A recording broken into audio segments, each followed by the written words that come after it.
अस्सलामु अलैकुम वरहमतुल्लाहि वबरकातुहू। संडे कमेंट बॉक्स के एक नए एपिसोड के साथ मैं AM कासमी आप लोगों की खिदमत में हाज़िर हूँ। मुझे उम्मीद है कि आप लोग खैर आफियत से होंगे। मैं अल्लाह ताला से दुआ करता हूँ कि अल्लाह ताला आप लोगों को अपने हिफ्ज़ व अमान में रखे।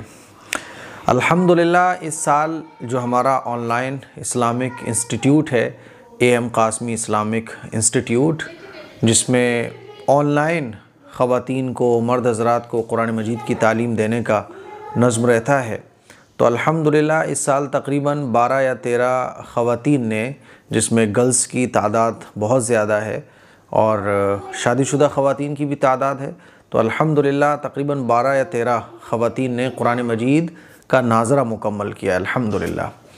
तो ये बड़ी ख़ुशी की बात है। इस मौके पर हम टीचर्स का भी शुक्रिया अदा करते हैं जिन्होंने पढ़ने वालों के साथ इतनी मेहनत की। अच्छा, आप लोग पूछते भी हैं कि ऑनलाइन कुरान मजीद पढ़ना है तो कितनी फ़ीस है, क्या है। तो मैं कई बार बता चुका हूँ, फिर बताता हूँ कि ऑनलाइन कुरान मजीद जो पढ़ने की फ़ीस है वो 1000 रुपये है, ठीक है। और बड़ी तादाद ख़वातीन की है, क्योंकि जब भी कोई अपील की जाती है तो ख़वातीन हर चीज़ में अल्हम्दुलिल्लाह माशाल्लाह अल्लाह ताला उनके ख़र्च करने में, चाहे वो दीन के लिए पैसा ख़र्च किया जा रहा हो या वक्त ख़र्च किया जा रहा हो, अल्लाह ताला बरकत दे। और ये दीन की मोहब्बत में जो भी कुछ ख़वातीन कर रही हैं, मर्द हज़रात भी करते हैं माशाल्लाह, अल्लाह ताला सबकी मेहनतों को, सबके जज्बे को, सबके देने को, सीखने सिखाने को, दीन की चीज़ों से मोहब्बत करने को अल्लाह खूब कबूल फ़रमाए और दुनिया और आखिरत में इसकी भलाई अता फ़रमाए। 1000 रुपये फ़ीस बाज़ लोगों को महंगी लगती है, तो फिर आप मेरी वीडियो देख सकते हैं जो मैं डिजिटल बोर्ड पे आजकल कुरान पढ़ा रहा हूँ ना, तो आप उसके ज़रिए सीख सकते हैं। 1000 रुपये फ़ीस ये इसलिए रखी गई है क्योंकि हमें वो लोग चाहिए जो खाने से ज़्यादा कुरान मजीद की तालीम को अहमियत देते हों।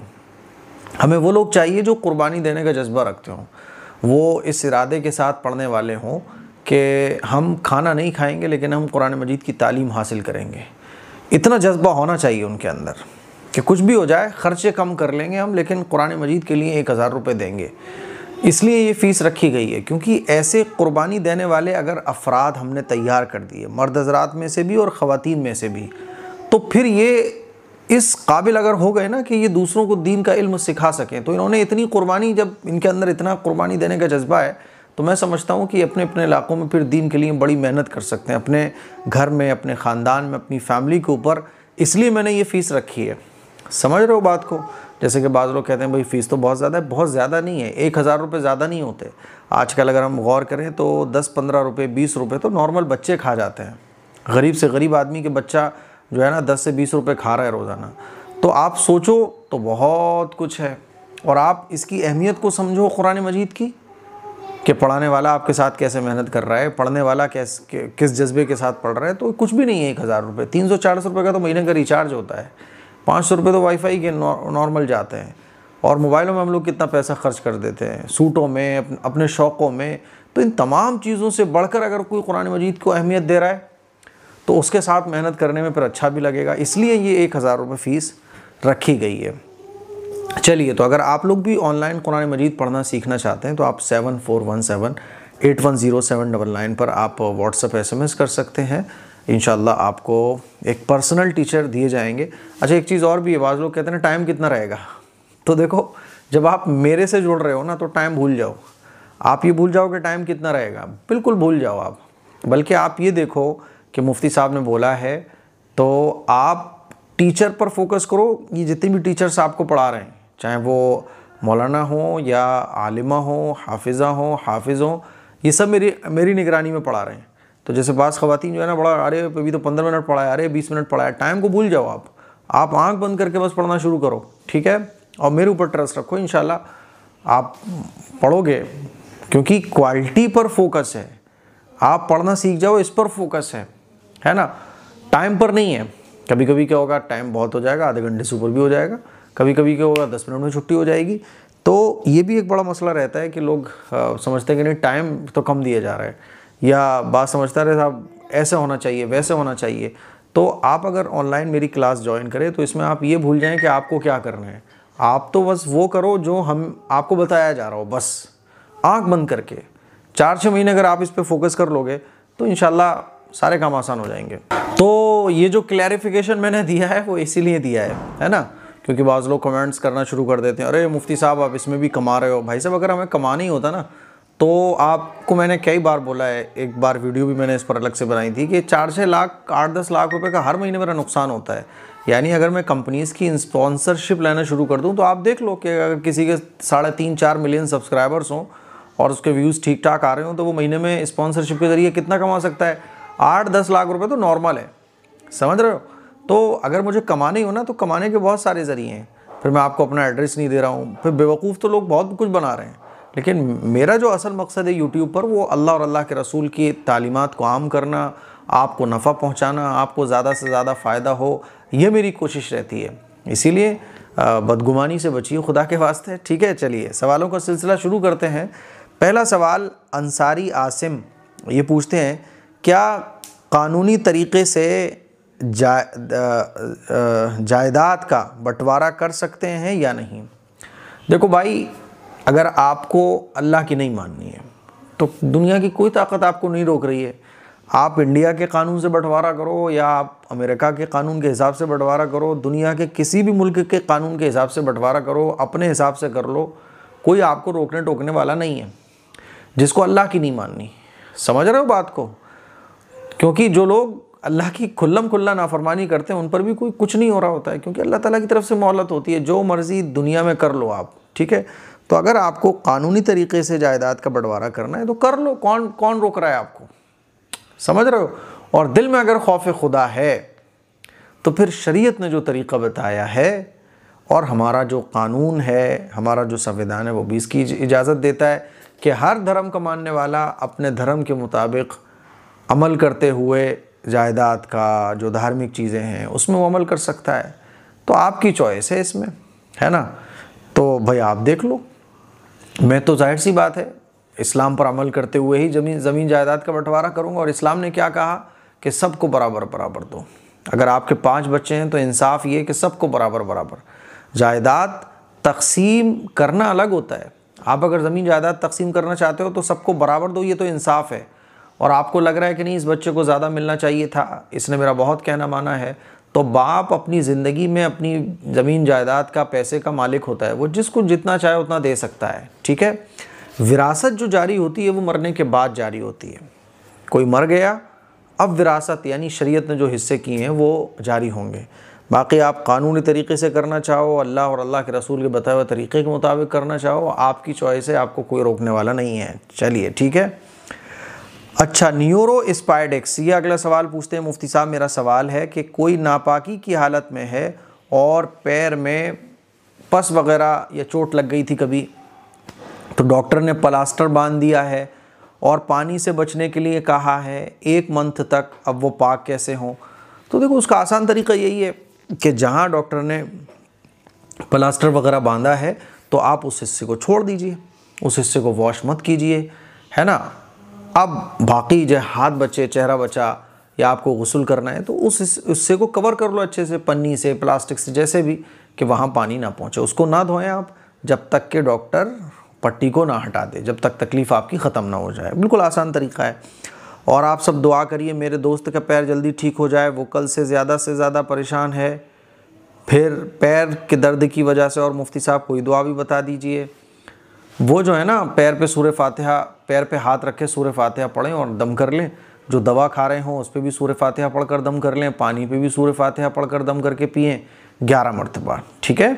दिन में 1-2 बार इस तरह से कर लें, क्योंकि सूरह फातिहा के अंदर अल्लाह ताला ने, अल्लाह के नबी ने बयान फरमाया शिफ़ा है, और सूरह फातिहा का एक नाम सूरह शिफ़ा भी है, ठीक है। ये कीजिए, इंशाअल्लाह आराम मिलेगा। रईस अहमद मसूर ये पूछते हैं, मुफ्ती साहब अल मदीना टूर एंड ट्रैवल का इकोनॉमी क्लास पैकेज कितने प्राइस का है और ये मुंबई से भी ऑपरेट करते हैं कि नहीं? देखो मुंबई से ये ऑपरेट करेंगे कि नहीं करेंगे, आप तो नंबर पे कांटेक्ट कीजिए, जो मैंने उम्रे का अल मदीना टूर एंड ट्रैवल वालों को जो नंबर दिया है उस पर आप कांटेक्ट कीजिए। हो सकता है वो मुंबई से भी कर दें, लेकिन आपको दिल्ली आना पड़ेगा, ज़्यादातर वो दिल्ली ही बुलाते हैं। लेकिन अगर आप चाहेंगे तो हो सकता है वो मुंबई से भी आपको भिजवा दें। तो मुंबई से जब आप जद्दा पहुँचेंगे तो उसके बाद वहाँ आपको रिसीव कर लिया जाएगा। तो आप एक बार उनसे कांटेक्ट कीजिए। और पैकेज कितने का है? 80,000 का चल रहा है फ़िलहाल। तो 17 नवंबर में भी जो मैं जा रहा हूँ ना, तो उसमें जो जाने वाले लोग हैं उनका भी शायद 80 या 90 का है, दो हैं, 80 और 90। 90 में क्या होता है, 10,000 रुपये बढ़ते हैं लेकिन फैसिलिटीज़ बढ़ जाती हैं। 10,000 रुपये कम दोगे तो फैसिलिटीज़ थोड़ी सी कम हो जाती हैं। ठीक है, चलिए अगला सवाल इस्लामिक बयान पूछते हैं, मुझे ज़्यादा सूरतें नहीं आती तो क्या मैं नफल नमाज पढ़ूँ? तो क्या मैं मोबाइल से नफल नमाज में आयत पढ़ सकती हूँ? क्या रात को उठकर तहज्जुद पढ़ती हूँ, मोबाइल से सूरत पढ़ती हूँ तो क्या मेरी नमाज तहज्जुद हो जाएगी? देखो, जब हम नमाज के अंदर हों तो नमाज के अंदर ये ज़रूरी है कि आप जो कुरान मजीद पढ़ रहे हो वो आपको याद होना चाहिए। तो नमाज के अंदर आप जब पढ़ो तो जो सूरतें आपको याद हैं, जैसे आपको 2 सूरतें याद हैं, 3 सूरतें याद हैं, तो जो सूरतें आपको ज़बानी याद हैं वही सूरतें आप नमाज के अंदर पढ़ें। भले से वो 2 सूरतें हैं, 3 सूरतें, लेकिन उसी को पढ़ें आप। अगर आप नमाज के अंदर सूरत मोबाइल में देख के पढ़ोगी तो आपकी नमाज नहीं होगी। ठीक है, बाकी आप नफल नमाज पढ़ो, उसके अलावा थोड़ा टाइम आप कुरान मजीद की सूरतों को याद करने में भी लगाओ। कम से कम 10 सूरतें आपको याद होना चाहिए। ठीक है, तो नमाज के दौरान अगर आप मोबाइल में कुरान मजीद देखकर पढ़ती हो तो फिर आपकी नमाज नहीं होगी। ठीक है, अब जो पढ़ ली तो वो पढ़ ली। अब ख्याल रखिएगा कि नमाज में वही सूरतें आप पढ़ें जो आपको ज़बानी याद हों, और सूरतें आप कम से कम 10 याद करें। और 10 सूरतें आसान याद करने का तरीक़ा मैंने हिंदी में और बहुत आसान तरीक़े से याद करवाई हैं। आप YouTube पे सर्च करें AM कासमी 10 सूरतें, तो वो 10 सूरतें एक एक आयत करके आपको याद करवाई गई हैं, बहुत आसानी से आपको याद हो जाएंगी। ठीक है, चलिए मिर्ज़ा अनवर पूछते हैं, मैं मुफ्ती साहब मैं आपका सब वीडियो देखता हूँ, मेरी गुजारिश है कि मैं एक नमाज के बारे में जानना चाह रहा हूँ, नमाज गुफैला क्या है, इसके बारे में तफसील से बताएं। मैंने तो पहली बार नाम सुना है, ये कौन सी नमाज है, मैंने तो पहली बार नाम सुना है। तो इस तरह की कोई नमाज नहीं है। हमारे नबी ने नमाज तहज्जुद बताई, नमाज इशराक, चाश, तव्वबीन, 5 वक्त की, सलात तौबा, इस्तिखारा, कुसूफ, खुसूफ, है ना, इस्तिस्का, ना सलातुल हाजत, ये तमाम नमाज़ें हमारे नबी ने बताई, लेकिन ये मैंने ज़िंदगी में पहली बार सुनी है इस नमाज का नाम। तो जिसने आपको बताया उसी को पूछो कि भाई तू ये क्या बोल रहा है, कहाँ से बता रहा है, हमें भी तो बता, कौन सी दुनिया की कोने में से किताब निकाल के लाया है। तो इस तरह की नमाज़ें नहीं है। अच्छा, हमारी प्रॉब्लम भी ये है कि जो 5 वक्त की नमाज़ें जो फ़र्ज़ का दर्जा रखती हैं, 5 वक्त की नमाज़ों से बढ़ के कोई नमाज नहीं है। अगर कोई आदमी 5 वक्त की नमाज़ छोड़ रहा है, बाकी 10 टाइम की वो नमाज़ें पढ़ रहा हो, नफल नमाज़ें सोइयों पढ़ रहा हो, तहज्जुद भी पढ़ रहा है, इशराक भी पढ़ रहा है, 5 वक्त की नमाज़ें छोड़ रहा है, तो उसकी नमाज़ें काबिल कबूल नहीं है। क्योंकि नफल नमाज़ों का जो मकाम और सवाब है वो तो फ़र्ज़ के बाद है ना। अब फ़र्ज़ की तरफ तवज्जो नहीं है लोगों की, और नमाज़ें जो नई नई सुनते हैं उस तरफ भागते हैं, तो ये शैतानी धोखा है। इसीलिए जो 5 वक्त की नमाज़ें हैं उस पर हम पाबंदी से अमल करें, और जो मसनून नमाज़ें हैं उसकी तरफ तवज्जो दें। बाकी नई नई नमाज़ें जो आती रहती हैं सोशल मीडिया पर और तरह तरह से लोग बता देते हैं, इसको इग्नोर मारिए, क्योंकि अल्लाह और अल्लाह के रसूल के रास्ता नहीं है। बल्कि शैतान असल नमाज़ों से आपकी तवज्जो कम हो, है ना, और इन नमाज़ों की तरफ लगे। ये तो शैतान चाहता है कि जो चीज़ें दीन में फ़र्ज़ हैं उसको हम फ़र्ज़ ना समझें, और जो नफल हैं उसको फ़र्ज़ से भी आगे बढ़ा दें। ठीक है, चलिए जाहिदा पूछती हैं, 12 नवंबर को उम्रे पर जा रही हूँ, मेरे लॉन्ग हेयर हैं, उन्हें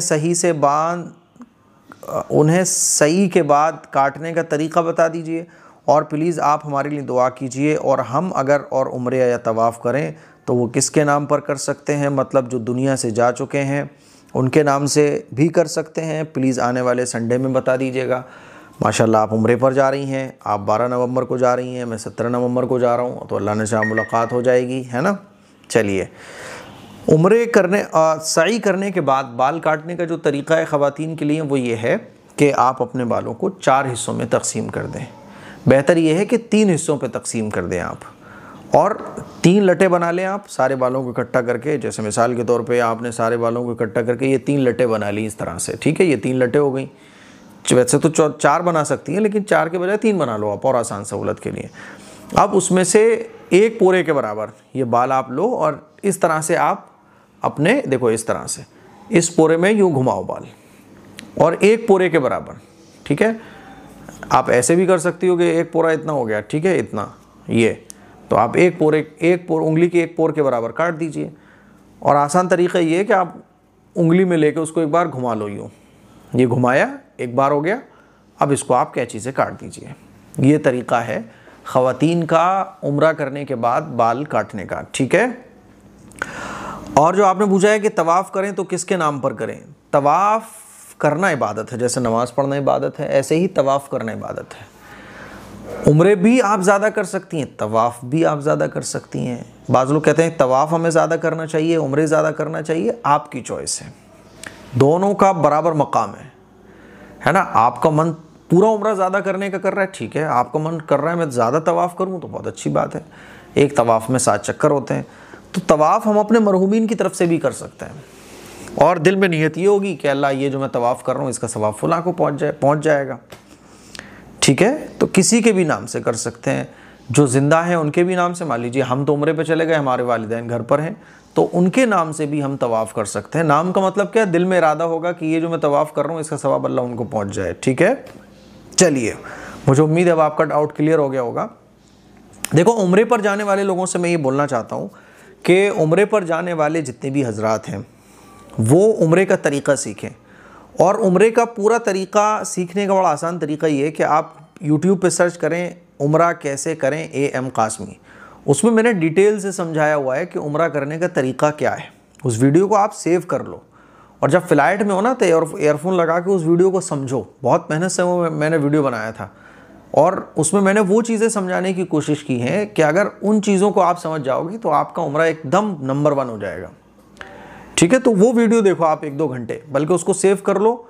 लगे आपको जहाँ डाउट तो वहाँ उस वीडियो को देखो, फिर अपना उम्रा आगे बढ़ाते रहो, ठीक है। चलिए, अच्छा जी, नौमान ज़फ़र हज़रत, आपसे एक गुजारिश है, आप ये बताएं कि आप किस गाड़ी में सफ़र करना पसंद करते हैं।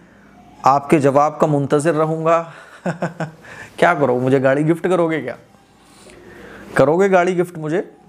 ठीक है, कर दो यार तुम गाड़ी गिफ्ट, है ना। अल्लाह तुम्हें इतना दे के तुम पूछ रहे हो तो मुझे गिफ्ट ही कर दो आप, है ना। देखो, मैं बहुत सादा इंसान हूँ, कोई भी गाड़ी मिल जाए मैं उसमें सफ़र कर लेता हूँ, है ना। हाँ, सफ़र के मामले में मैं थोड़ा सा तकल्लुफ़ वाला इंसान हूँ। खाने में आप मुझे दाल रोटी खिला दो, सूखी रोटी खिला दो, अचार के साथ रोटी खिला दो, नो प्रॉब्लम, है ना। आप जो है ना, पहनने के मामले में मुझे पहनने में कोई इतना ज़्यादा दिलचस्पी नहीं है, आप जैसा दे दोगे पहन लूँगा, कोई मसला नहीं है। रहने के मामले में, एक आराम के मामले में यानी सोने के मामले में, और एक सवारी के मामले में मैं थोड़ा सा तकल्लुफ़ वाला आदमी हूँ। यानी मुझे 2 चीज़ें बहुत एक हाई क्लास की चाहिए। हाई क्लास का मतलब ठीक ठाक, ऐसा नहीं है कि बहुत लग्जरी एकदम। एक तो सोने का मामला, यानी जो मेरा सोने का बिस्तर होना चाहिए वो मुझे एकदम क्लीन चाहिए, क्लीन भी चाहिए और अच्छा भी चाहिए, आरामदायक भी चाहिए, और एक माहौल भी खूबसूरत होना चाहिए। तो एक तो सोने के मामले में, इसीलिए आपने देखा होगा मैं जब भी कभी जाता हूँ तो आराम के लिए, यानी मेरा जो रहना सहना होगा, मतलब जहाँ भी मैं जा रहा हूँ तो मैं वहाँ 5 स्टार ही कोशिश करता हूँ। अगर जेब में है ताकत तो मैं 5 स्टार ही लेता हूँ। तो एक तो ये। दूसरा, आराम के सिलसिले यानी सफ़र के सिलसिले में, मतलब कि एक तो मुझे सफ़र आसान चाहिए, बहुत लग्जरी गाड़ी हो, लग्जरियस गाड़ी हो, ये मुझे मतलब नहीं है इससे। सफ़र के आराम का मतलब ये है कि मैं आराम से बैठ सकूं, है ना, शोर शराबा ना हो, सुकून के साथ मैं सफ़र कर सकूं। तो इसके लिए मैं कोई भी कार, कोई भी चलेगी। कार में भी लोग कहते हैं ना फॉर्च्यूनर चाहिए, नहीं साहब इनोवा चाहिए, ऐसा कुछ भी नहीं है। गाड़ी होना चाहिए, गाड़ी में खटर पटर ना हो रही हो, बैठने की जगह ठीक ठाक हो, AC सही से काम चल रहा हो। अब वो गाड़ी कोई भी हो, ऑल्टो हो, है ना, वो डिज़ायर हो, वो साहब बड़ी गाड़ी हो, इनोवा क्रिस्टा हो, फॉर्च्यूनर हो, मुझे इससे फ़र्क पड़ने वाला नहीं है, सफ़र बस आराम से हो जाए। तो मेरी कोई फेवरेट गाड़ी नहीं है। हाँ, मुझे कारों का थोड़ा बहुत शौक़ है, लेकिन वो शौक़ इंशाल्लाह जन्नत में पूरा होगा, क्योंकि अभी इतना टाइम नहीं है हम क्या कारों के शौक़ों में लगेंगे। ज़िंदगी कार के शौक़ पूरे करने के लिए नहीं मिली है ना। हाँ, मेरे पास एक ही गाड़ी है अभी तक। यूट्यूब पर, सोशल मीडिया पर काम करने वालों में शायद मैं अकेला बंदा ऐसा हूँ जिसके इतने फॉलोअर्स हैं, है ना, इतनी ज़्यादा कम्युनिटी है, और मेरे पास एक ही गाड़ी है, बलेनो बस। और उसको भी लिए हुए 4 साल हो गए। इतनी पुरानी गाड़ी मैं अभी भी यूज़ कर रहा हूँ, मतलब 4 साल हो गए, पुरानी तो नहीं होती है, लेकिन मतलब मैं ये बताना चाह रहा हूँ सोशल मीडिया पर अकेला आदमी ऐसा हूँ जिसके इतने मिलियन सब्सक्राइबर्स हैं, इतने फॉलोअर्स हैं, उसके पास गाड़ी वही है 4 साल पुरानी और हैचबैक गाड़ी है, नहीं बहुत सस्ती है, 7-8 लाख रुपए की आ जाती है। तो इस सिलसिले में बस 2 ही चीज़ें मेरी वो हैं, एक तो आराम और दूसरा सफ़र। सफ़र मुझे एकदम आरामदायक चाहिए। मुझे आप बोलोगे बस में जाना है, नहीं मैं पसंद नहीं करूँगा। ट्रेन में जाना है तो मैं भाई मुझे एसी चाहिए, मुझे मतलब सुकून चाहिए, एक तो मतलब सोने के मामले में और एक सफ़र के मामले में। बाकी मेरी कोई फेवरेट गाड़ी नहीं है, मैं किसी भी गाड़ी में सफ़र कर लेता हूँ, ठीक है। अब आप जैसा चाहो वैसे देख लेना। शिफा सैफ़ी पूछती है, मुफ्ती साहब मेरा एक क्वेश्चन है, मेरा यूट्यूब पर स्टिचिंग का एक चैनल है जो मैं कपड़े स्टिच करती हूँ, उन कपड़ों के मैं AI से मॉडल बनाती हूँ, आप प्लीज़ बता दीजिए ऐसा करना सही है? आप स्टिचिंग का चैनल चला रही हैं तो नो प्रॉब्लम, AI से बाज़ दफ़ा उसमें कुछ एडिटिंग वगैरह करनी होती है, कोई इसमें हर्ज की बात नहीं है, ठीक है। क्वेश्चन नंबर 2, सेकंड टाइम कर रही हूँ शिफा मेरठ से। क्वेश्चन सेकंड टाइम कर रही हूँ। हाँ, तो मैंने आपके सवाल का जवाब दे दिया है कि नो प्रॉब्लम, कोई हर्ज की बात नहीं है। मोहम्मद अनस पूछते हैं, मेरे कुछ सवाल हैं। नंबर 1, मुफ्ती साहब अगर किसी का नाम हमज़ा है तो क्या मोहम्मद हमज़ा नहीं बोल सकते या लिख सकते? एक लड़का बोल रहा था मोहम्मद लगाएंगे तो मना करते, एक साहब बोल रहे थे, एक औरत बोल रही थी, एक लड़की बोल रही थी, एक लड़का बोल रहा था। इनकी बातों को क्यों आप यार सर पे बिठा लेते हो? मोहम्मद हमज़ा बेस्ट नाम है भाई, हमज़ा के आगे मोहम्मद क्यों नहीं लगा सकते? हर नाम के आगे मोहम्मद लगा सकते हैं। नंबर 2, अगर मैं किसी गरीब को देने के लिए सदक़े के पैसे जमा करूं, मोहल्ले वालों से, रिश्तेदारों से, जानने वालों से लेकर, और किसी मजबूरी में मुझे पैसों की ज़रूरत हो, तो जिस गरीब के लिए मैंने पैसे जमा किए थे उसे बिना बताए जिन लोगों से मैंने किए थे। अच्छा, ये कहना चाह रहे हैं कि सब लोगों से पैसे जमा करके मैं रखता हूँ और गरीब आता है उसकी मदद कर देता हूँ, अब मुझे ही ज़रूरत पड़ने लगे तो क्या करूँ? देखो, वो पैसे आपके नहीं है, वो पैसे दूसरों की अमानत है। आपने वो जो पैसा लेके रखा हुआ है वो ये लेके रखा हुआ है कि मैं गरीबों की मदद करूंगा। अब आपको अगर ज़रूरत पड़ रही है तो आप उन लोगों को इत्तला करो पहले। मान लीजिए आपने 10 लोगों से पैसा लिया कि भाई गरीब की मदद करनी है, अब वो पैसे आपको ज़रूरत पड़ रही है, ठीक है आप बाद में रख दो, लेकिन वो आपका पैसा नहीं है, आप कैसे ले सकते हो? अमानत है वो दूसरों की, तो उन्होंने आप पर ट्रस्ट किया है, भरोसा किया है, तो आप उस पैसों को इस्तेमाल नहीं कर सकते, वो आपका है ही नहीं। तो आप उन 10 लोगों से बोलो कि मुझे ज़रूरत पड़ रही है कि मैं इस पैसे को फ़िलहाल इस्तेमाल कर लूँ, 2-3 दिन के बाद रख दूंगा। वो अगर इजाज़त दे दे तो बहुत अच्छा, लेकिन अब अगर इजाज़त लेने में आपको लग रहा है भरोसा टूट जाएगा, वो लोग फिर उतनी इज्जत जो कर रहे हैं वो नहीं करेंगे, तो फिर आप जो है ना किसी से कर्जा लो, लेकिन उस पैसे को आप हाथ नहीं लगा सकते क्योंकि वो पैसा आपका नहीं है, ठीक है। अच्छा, नंबर 3, मेरे अब्बू जी ने अपने निकाह पे मेहर अदा नहीं किया था। निकाह के करीब 20-22 साल हो गए थे, तो जब उनका इंतकाल हुआ तो दफनाने से पहले मेरी अम्मी ने मेरे अब्बू के कान में बोल दिया था कि मैंने मेहर माफ़ कर दिया। तो क्या ऐसे मेहर माफ़ हो सकता है मेरे अब्बा जी? इसके कोई गुनाह तो नहीं होगा? देखो, मेहर माफ़ कराने के लिए लोग इस तरह से करते हैं, तो वो तो आपने दिल में सोच लिया। मेहर क्या है? एक कर्ज़ा है।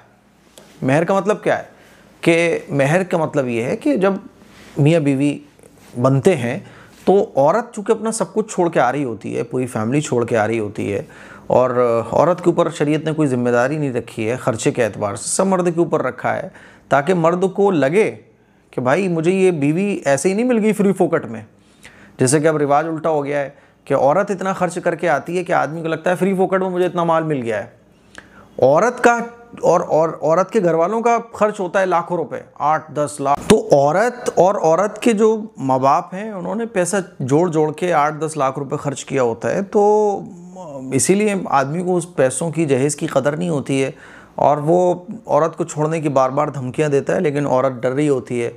लड़की के घर वाले चाह रहे होते हैं कि ना हो डिवोर्स, है ना, क्योंकि उनका माल खर्च हुआ होता है, उनकी बच्ची पे उन्होंने कितना कुछ खर्च किया है, कितना कुछ दिया है, सालों उन्होंने जोड़ा है। जब बच्ची पैदा हुई तो एक एक पाई उन्होंने जोड़ना शुरू कर दी, इसीलिए वो डरते हैं। पहले ज़माने में क्या होता था, औरत के ऊपर कुछ नहीं, भाई सब तुम्हें लड़की मिल रही है, यही बहुत बड़ी बात है, यही इस्लाम की तालीम है।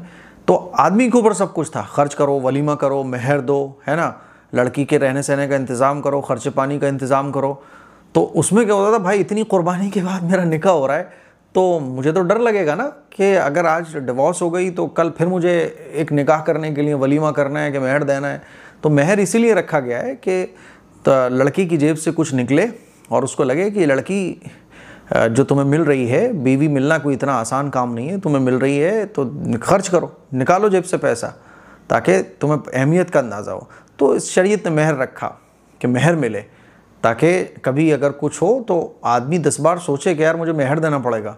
तो मेहर एक कर्ज़ हो जाता है। जैसे मान लीजिए मैंने किसी को 100 रुपये कर्ज़ दिए, किसी को 1000 रुपये कर्ज़ दे के रखे हुए हैं, तो ये कर्ज़ है एक तरीके से। अब जाहिर सी बात है वो कर्ज़ किसका है? औरत का। किसके ऊपर है? शौहर के ऊपर। तो अब अगर औरत दिल में ही इरादा कर ले, शौहर का इंतकाल हो गया, इंतकाल से पहले कि ठीक है यार माफ़ कर दिया, शौहर ही तो है मेरा, और औरतें बेचारी बहुत नरम दिल होती हैं, माफ़ कर देती हैं, तो कान में कहने की ज़रूरत नहीं है। मैं ये समझाना चाह रहा हूँ। अब मान लीजिए अब्बा ने मेहर अदा नहीं किया था, इंतकाल हो गया, तो माँ ने, अब आपकी अम्मा ने दिल में सोच लिया, काफ़ी है, कान में कहने की ज़रूरत नहीं है। जो मुआशरे में कान में कहने का चलन है कि कान में बोलेंगी मैंने तुम्हारा मेहर माफ़ कर दिया, तो इसकी तो ज़रूरत ही नहीं है। दिल में जो आपके है बस काफ़ी है ना। और किसी के कान में तो बोल रही है, दिल में ये नालायक मेरा मेहर दे के नहीं गया, देखो मेरा मेहर लेके ही गया है, तो ये माफ़ करना नहीं कहलाएगा। ठीक है। तो आपकी अम्मी ने जो कान में कहा है, जाहिर सी औरतें नरम दिल होती हैं, शौहर चला जाए तो वो सोचती हैं मेरा शौहर चला गया, तो सब माफ़ कर देती हैं। लेकिन आदमियों को चाहिए कि मेहर वो दें, मेहर देना भी चाहिए। ठीक है। तो ये मुझे उम्मीद है कि आपको आपके सवाल का जवाब मिल गया होगा। चौथा सवाल, हलाला कब होता है और हलाला कैसे होता है? देखो हलाला ये है ही नहीं है। ये क्या है ना कि कुछ नालायक मुसलमानों ने इसको बना लिया, हलाला सेंटर भी खुल गए, बहुत सारी गड़बड़ चीज़ें हो गई जहालत की वजह से। जैसे जहालत की वजह से बहुत सारे काम मुस्लिम माशरे में गलत सलत हो रहे हैं। तो हलाला तो है ही नहीं ना। तलाक़ देने का सही तरीक़ा मैंने बताया, अभी कुछ दिन पहले मैंने वीडियो बनाई थी कि तलाक़ देने का सही तरीक़ा है ना। तलाक़ तो एक है, 3 तलाक़ें नहीं है इस्लाम के अंदर, एक तलाक़ है। एक तलाक़ देने के बाद छोड़ दो आप बीवी को, तो हलाला नहीं है इस्लाम के अंदर। किसको कहते हैं हलाला? ये जो हलाला हमारे माशरे में चलता है कि साहब अब तलाक़ हो गई, अब एकदम प्लानिंग के तहत दूसरे आदमी से उसका निकाह करवाया जाता है, फिर हम बिस्तरी होती है, फिर उसके बाद वो पहले शौहर से शादी कर दी, है ही नहीं इस्लाम के अंदर। ये इल्म ना होने की वजह से बहुत कुछ गड़बड़ हो गया है। अब होना तो ये चाहिए था उस गड़बड़ को ठीक करने का तरीक़ा कि इल्म लोगों को दिया जाए, इस्लाम की सही तालीमात लोगों को बताई जाए। अब इस्लाम की सही तालीमात तो आप लोगों तक पहुंचा नहीं पा रहे, नीचे की गड़बड़ियाँ ठीक करने में, समेटने में लगे हो। यानी जहालत की वजह से जो गलतियां लोग कर रहे हैं, मुसलमान जो कर रहे हैं, अब उस गलती को नीचे ठीक करने की कोशिश कर रहे हो। जैसे मिसाल के तौर पे किसी इमारत की अगर बुनियाद कमज़ोर हो, अब वो बुनियाद कमज़ोर होने की वजह से इमारत डगमगा रही है, तो एक मिस्त्री आके जो ना ऊपर प्लास्टर कर रहा है, ऊपर सरियाँ लगा रहा है और बराबर में एक दीवार और खड़ी कर दे रहा है। तो वो कितनी ही ऊपर घर में दीवारों पे प्लास्टर डेंटिंग पेंटिंग करता रहे, लेकिन वो मकान गिरकर ही रहेगा, क्योंकि उसकी बुनियाद ही ख़राब है, बुनियाद उसकी मजबूत नहीं है। अब होना तो ये चाहिए कि बुनियाद को ठीक करने की कोशिश करो, ऊपर खुद ब खुद ठीक हो जाएगा। यही हमारा हाल है। क्या हम हलाला किसको कहते हैं, हलाला कब किया जाता है, हलाला कैसे होता है, चलो भाई हलाला करवाओ, है ना। और हलाले पे मुसलमान फिर बदनाम भी होते हैं। ये सब क्यों चल रहा है? क्योंकि जहालत, दीन का इल्म ना होना कि तलाक़ देने का तरीक़ा क्या है। कभी गुस्सा आ जाए तो तलाक़ कैसे दी जाएगी, ये तमाम तरीक़े लोगों को नहीं पता, जिसकी वजह से क्या है, नीचे रायता फैला हुआ है। अब वो नीचे का रायता समेट रहा हो, वो तो ऊपर से आ रहा है भाई, ऊपर रोक लगाओ ना। तो ऊपर क्या रोक लगानी है? जहालत पर रोक लगाओ, इल्म की। लोगों को जितना इल्म होगा, हलाले वलाले ख़त्म हो जाएंगे। है ही नहीं हलाला इस्लाम के अंदर। ये जो हमारे माशरे में चलता है हलाला वलाला, ये साफ फिजूल की बकवास बातें हैं। जो जहालत ऊपर से आ रही है उसकी वजह से ये हलाले का रायता फैला हुआ है। ये जो ऊपर से जहालत आ रही है इसकी वजह से मुसलमान टारगेट होता है। एक न्यूज़ का मीडिया वाला माइक लेके पहुंच गया, उसने पूछा भाई हलाला वलाला, ये दुनिया भर की बातें जहालत में बोले चले जा रहा है। और इसी जहालत का फ़ायदा उठा के जिन लोगों को सिर्फ दुनिया से मतलब है, जिनके ऊपर दुनिया हावी हो चुकी है, वो फिर हलाला सेंटर खोल लेते हैं, फिर वो पूरी सेटिंग बना के हलाला करवाते हैं। समझ रहे हो? आपकी जहालत का फ़ायदा उठाते हैं। जैसे आजकल हर आदमी फ़ायदा उठाने पे तुला हुआ है, तो इसीलिए ये जहालत की तमाम चीज़ें हैं जो ऊपर से चली आ रही हैं। जहालत पर पाबंदी लगाओ, इल्म को आम करो, इल्म को सीखो। मियाँ बीवी की जब शौहर बीवी के दरमियान निकाह हो, उसी वक्त ये तमाम चीज़ें सिखाई जाएँ कि देखो मर्द की ज़िम्मेदारियाँ क्या हैं, औरत की ज़िम्मेदारियाँ क्या हैं, शौहर के हक़ क्या हैं औरत के ऊपर, औरत के हक़ क्या हैं शौहर के ऊपर। कभी मियाँ बीवी के दरमियान अनबन हो जाए तो कैसे इसको मैनेज करना है। चलो ठीक है, अगर मैनेज नहीं हो पा रहा है तो तलाक़ कैसे देनी है, तलाक़ देने का सही तरीक़ा। जब तलाक़ देने का सही तरीक़ा पता होगा, ये तमाम चीज़ें आएंगी नहीं नीचे, बुराइयाँ नीचे फैलेंगी नहीं। तो ये हलाला वगैरह सब जहालत है बस, और कुछ नहीं है। इसीलिए इल्म हासिल करो ऊपर से हासिल करो, समझ रहे हो। मुझे उम्मीद है ये चंद बातें आपको समझ आ गई होंगी। तो ये संडे एपिसोड के कुछ हमारे सवालात थे। मुझे उम्मीद है कि आपको संडे एपिसोड आज का पसंद आया होगा। इस क्लिप को शेयर करें, दूसरों तक पहुंचाएं और अच्छे अच्छे सवाल किया करें आप लोग। अगले संडे एपिसोड के लिए आप कमेंट बॉक्स में जाइए, अपना सवाल अच्छे से, सबसे पहले अपना नाम, अपने शहर का नाम, और आप मेरे कितने पुराने सब्सक्राइबर हैं वो भी लिखो। अब सवाल लिखो एक एक करके कि मुफ्ती साहब एक सवाल नंबर 1, सवाल नंबर 2, और क्लियर सवाल अच्छे से टाइप करो, है ना। अपना नाम भी लिखो, जैसे मैंने बताया शुरू में, अपना नाम, अपने शहर का नाम, और आप कब से मुझे देख रहे हो वो लिख दो। 3 चीज़ें हो गई। उसके बाद सवाल ये है, नंबर 1, नंबर 2, नंबर 3। सवाल जितना खूबसूरत होगा पढ़ने में भी मज़ा आता है। अच्छे अच्छे सवालात करो, ठीक है। दुआओं की गुजारिश है, इस क्लिप को शेयर भी करें। अस्सलामु अलैकुम वरहमतुल्लाहि वबरकातुहू।